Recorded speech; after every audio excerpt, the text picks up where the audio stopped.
Bonjour mesdames, bonjour messieurs, vous êtes sur votre radio Kevostaz, bienvenue dans cette émission vraiment spéciale, une émission qu'on va rendre hommage bien sûr à ce DJ qui nous a laissé la fois dernière, DJ Babi, lui qui fait aussi la fierté de la ville de Goma. D'ailleurs, je me souviens très bien qu'on avait passé un moment avec lui, le jour où on rendait hommage à DJ Damas. Voilà. Et puis les DJ sont là aussi pour lui rendre hommage et reconnaître encore une fois son boulot. Bon voilà. Et c'est un plaisir de recevoir DJ Fantôme qui est avec nous. Fantôme, bonjour. Bonjour Calvin. Et bienvenue sur Kivustaz. Merci. En vrai, ce qui me fait vraiment mal, c'est parce que on se rencontre ici quand il s'agit de rendre hommage aux gens. C'est la deuxième fois qu'on effectue ça, mais voilà. On va un peu parler de DJ Babi. DJ Babi qui nous a laissé. Qu'est-ce qu'il représentait pour vous d'abord? D'abord, merci. Parlons de DJ Babi. Il y a beaucoup de choses à raconter sur lui. Dans son personne, déjà, il était quelqu'un de tellement très simple, de très viviable et très sociable, parce que connaître DJ Babi sans vouloir parler du bien de lui, c'est comme si tu ne l'avais pas connu. Ouais. Donc c'est quelqu'un qui était vraiment très sympa et origine à lui-même. C'est-à-dire, s'il faut dire la vérité, tu dis la vérité. S'il faut te clasher, il te clash. Donc voilà, c'était DJ Babi. Voilà. Donc égal à lui-même. Et comment est-ce que vous avez appris, quand vous avez appris sa disparition, comment est-ce que vous aviez réagi et tout? Vous étiez vraiment touché ou...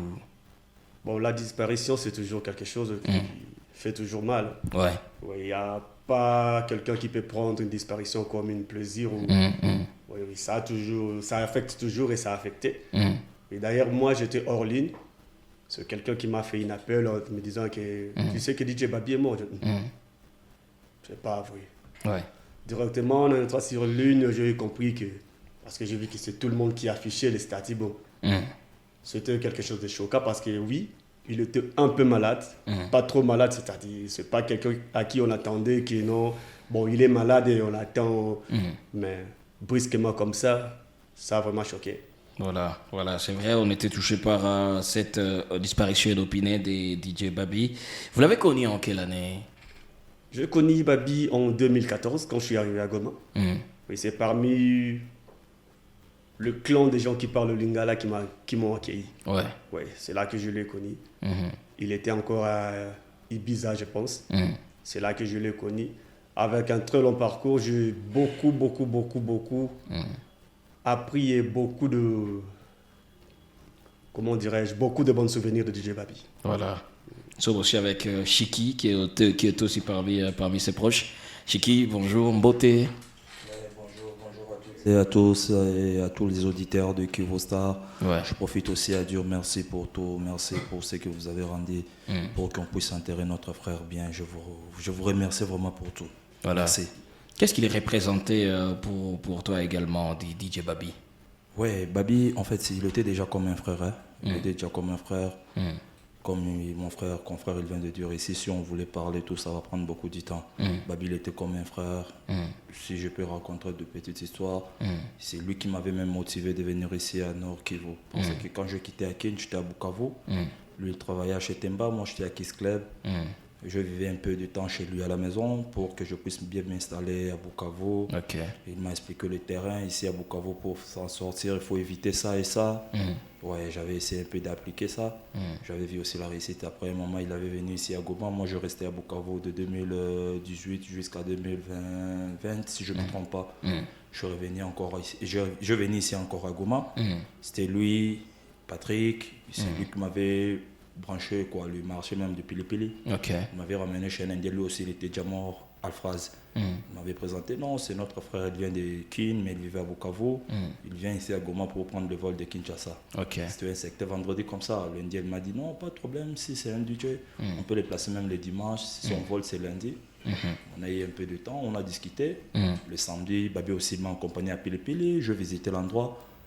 Le dimanche, je jouais. Après, on commence à vivre vraiment comme des frères. Okay. Donc, si je vais vous dire tout ici, ça va me prendre du temps. Donc, ouais.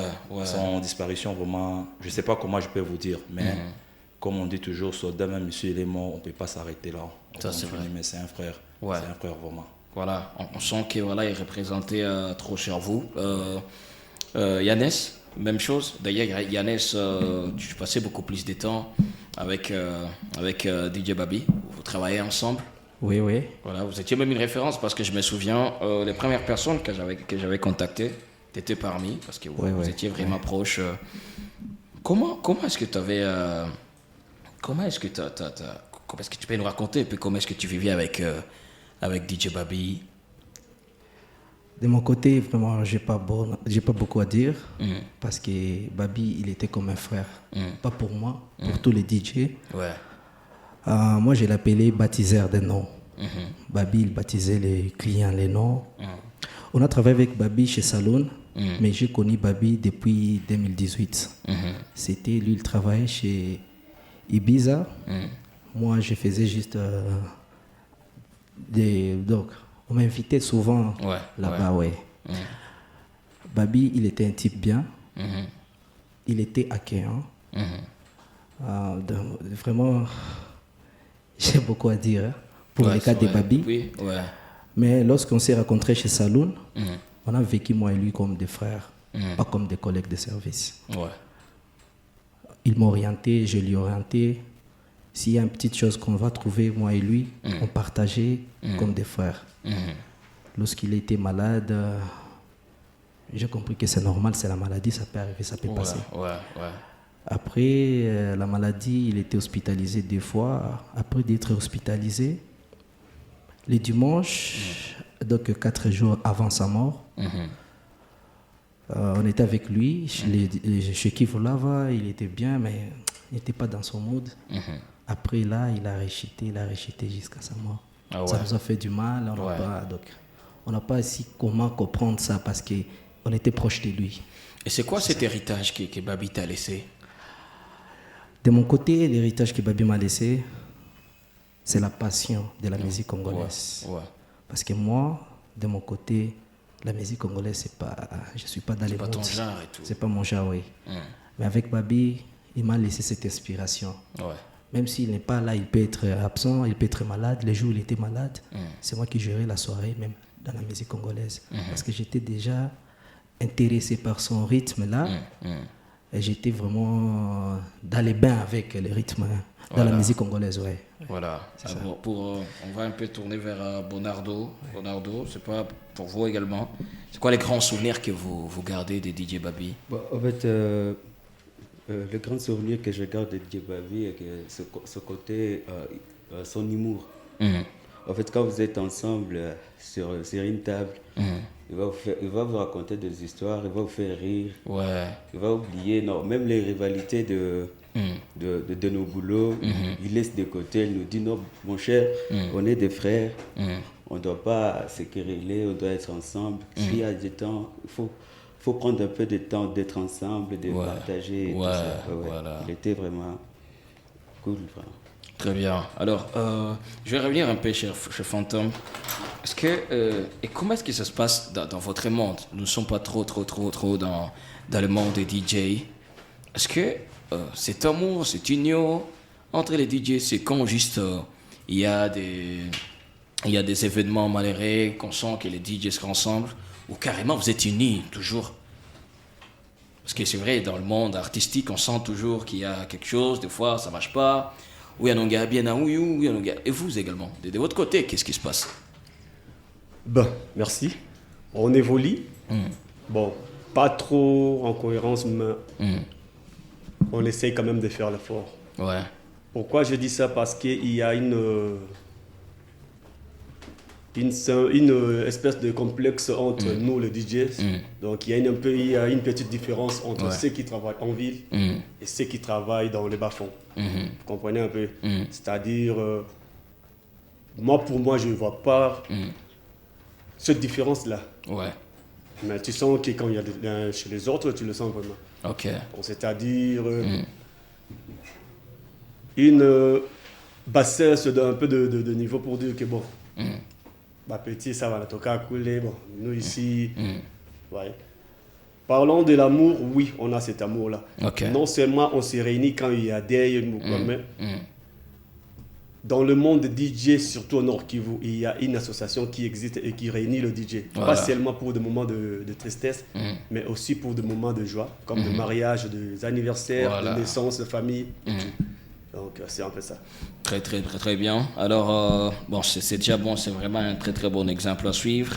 C'est pas, je vais me tourner vers Strong, hein? Strong aussi qui est avec nous, DJ Strong. C'est pas vous également, comment vous avez connu DJ Babi, qu'est-ce qui représentait vraiment pour vous et tout?